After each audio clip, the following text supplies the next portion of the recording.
એક દિવસ રામુ પોતાની હાથીને બજારમાં લઈ ગયો।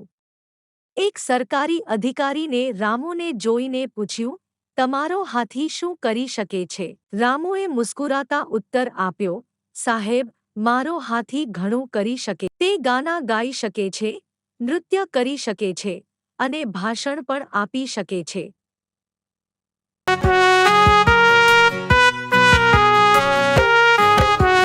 एक मोटा हाथी घूमने चला, बारिश के मौसम में जाके वो फंसा।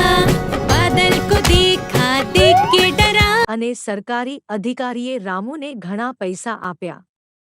રામુએ આભાર જણાવ્યો અને ગામ પર પહોંચ્યો। રામુના મિત્રોએ પૂછ્યું, તમે સરકારી અધિકારીને કેવી રીતે ફૂલ બનાવ્યો?